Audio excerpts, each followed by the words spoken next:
ಈ ಹೆಂಡತಿ ಗಂಡನಿಗೆ ಬೈಬಾರ್ದು ಅನ್ನೋದಕ್ಕೆ ಯಾವ್ದಾದ್ರು ಹೊಸ ದೃಷ್ಟಿ ಇದೆಯಾ ಅಟ್ಲ ದೋಷ ಪರಿಹಾರ. ಅಯ್ಯೋ ಅದೆಲ್ಲ ಸುಳ್ಳು. ಯಾವತ್ತು ತಿಳ್ಕೊ, ಮನೋಕಾರಕಸ್ಯ ಬುದ್ಧಿ, ಸೈಕಾಲಜಿಕಲ್ ಡಿಫೆಕ್ಟ್ ಅದು. ಏನು ಅಂದರೆ ಅರುಂಧತಿ ನಕ್ಷತ್ರ ತೋರಿಸ್ತಾರೆ ಸೌಜನ್ಯ. ಏನು ತೋರಿಸೋದು ಅರುಂಧತಿ ನಕ್ಷತ್ರ? ನನಗೆ ಗೊತ್ತಿಲ್ಲ, ನಮ್ದ್ರಲ್ಲಿ ತೋರಿಸಿ. ಏನು ನಿನಗೆ ಹೇಳಪ್ಪ ಕೀರ್ತಿ, ಏನು ಕ್ಲಿನಿಕ್ ಕೇಳಿ ನೋಡೋಣ. ಆಮೇಲೆ ಹೋಗ್ಲಿ ಸರಿ ತೋರಿಸೋದು. ಯಾವ ದಿಕ್ಕಲ್ಲಿ ತೋರಿಸ್ತಾರೆ? ಅರ್ಚಕರು ಪೆದ್ಮುಂಡೆ ಮಕ್ಕಳು ಅಂತೀಯ.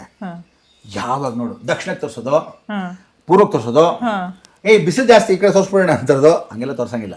ಉತ್ತರದಲ್ಲೇ ಇರ್ತಾನೆ. ಏನು ಅಂದರೆ ಇಷ್ಟು ವರ್ಷಕ್ಕೂ ನಾರ್ತು ಸಪ್ತ ಋಷಿ ಮಂಡಲ ಅಂತ 7 ಸ್ಟಾರ್ಸ್ ಕರೆಕ್ಟಾಗಿ ಕಾಣುತ್ತೆ. ಅದರಲ್ಲಿ ಒಳಗಡೆ ವಸಿಷ್ಠರು ಅರುಂಧತಿ ಇರ್ತಾರೆ. ಅದು ಏನು ಅಂದರೆ ಸ್ವಲ್ಪ 5 ನಿಮಿಷ ನೀನು ಹಾಗೇ ಇರಬೇಕು, ಏನೋ ಗಂಟು ಕಟ್ಟಿದಂಗೆ, ಬೆಳಗ್ಗೆ ಹೊತ್ತ ಆಗಲ್ಲ. ಅದಕ್ಕೆ ಮುಹೂರ್ತಗಳು ಬೆಳಗ್ಗೆ ಇಡೋದು.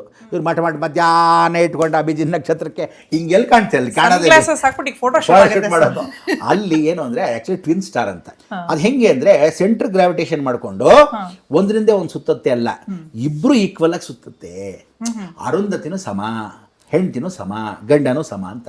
ಸೊ ಆದ್ದರಿಂದ ಸಮಾನಾರ್ಥವಾಗಿ ವಸಿಷ್ಠರು ಅರುಂಧತಿ ಇಬ್ಬರು ಒಟ್ಟಿಗೆ ಸುತ್ತಾರೆ. ಇವ್ರು ಅರ್ಧ ಸುತ್ತಾಳೆ, ಅವ್ರು ಅರ್ಧ ಸುತ್ತಾರೆ, ಒಂದಕ್ಕೊಂದು ಇಬ್ಬರು ಸುತ್ತಾರೆ. ಹಿಂಗೆ ಸುತ್ತಾರೆ. ರಿವಲ್ಯೂಷನ್ ದೂರದರ್ಶನದ ಬರ್ತಿತ್ತು ಗೊತ್ತಾ ಸಿಂಬಲ್ ನಿನಗೆ, ಈ ಕಡೆ ಗುಂಡು ಈ ಕಡೆ ಗುಂಡು, ಹಿಂಗೆ ಬಂದಾಗ ಹಿಂಗೆ ಇರುತ್ತೆ, ಹಿಂಗೆ ಕೊನೆ ತುದಿ ಇರುತ್ತೆ, ಹಾಗೆ ಎರಡೂ ರೀತಿ ಹಾಗೆ ಇರೋದು ಸ್ಟಾರ್ ಅದು.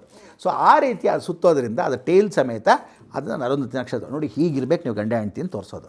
ಉತ್ತರಕ್ಕೆ ತೋರಿಸ್ಬೇಕು. ಎಷ್ಟು ಜನ ಪೆದಂಬಟ್ರು ಎಲ್ಲಂದರೆ ಅಲ್ಲಿ ತೋರಿಸ್ತಿರ್ತಾರೆ, ಅರ್ಚಕರಿಗೆ ಗೊತ್ತೇ ಇಲ್ಲ, ಯಾಕೆಂದ್ರೆ ನಾವು ಹೆಂಡ್ತಿ ಸರಿಯಾಗಿ ನೋಡ್ಕೊಳ್ಳಲ್ವಲ್ಲ. ಆದ್ದರಿಂದ ಪರಿಪೂರ್ಣವಾಗಿ ಏನು ಅಂದರೆ ಗಂಡ ಹೆಂಡ್ತಿ ಇಬ್ಬರು ಅನ್ಯೋನ್ಯತೆ ಇದ್ದರು, ಒಬ್ರಿಗೊಬ್ಬರು ಪೂರ್ತಿ ಕಾಪಾಡಿಕೊಂಡ್ರೆ ಯಾವುದೂ ಬರಲ್ಲ. ಏನು ಅಂದರೆ ಒಂದೊಂದು ಸರಿ ಅಟ್ಟದ ಮೇಲೆ ಕೂಡ್ಸ್ಕೊತಾರೆ, ಧಾರಾಳ ನೀನೇ ದೊಡ್ಡೋಳಮ್ಮ ಅಂದ್ಬಿಟ್ರೆ ಆಯಿತು, ಅದಕ್ಕೇನು ತಪ್ಪೇನು ಅಲ್ವಾ, ಕಷ್ಟ ಏನಾಗಲ್ಲ. ಆಮೇಲೆ 5 ನಿಮಿಷ ಆದಮೇಲೆ ಬೈಕೊಂಡು ಸುಮ್ಮನೆ ಇರುತ್ತೆ, ಸಂತೋಷ. ಇವಾಗ ಅರ್ಥ ಗೊತ್ತಾಯ್ತಲ್ಲ. ಈಗ ಹೋಗ್ಬಿಟ್ಟು ಹಿಂಗೆ ಆನಿವರ್ಸರಿ ಆದಮೇಲೆ ಒಂದು ಅರುಂಧತಿ ನಕ್ಷತ್ರನ ತೋರಿಸ್ಬೋದು ಒಂದಿನ. ಇನ್ನೊಂದ್ಸರಿ ಚೆನ್ನಾಗಿ ತೋರಿಸ್ಬಿಡಿ.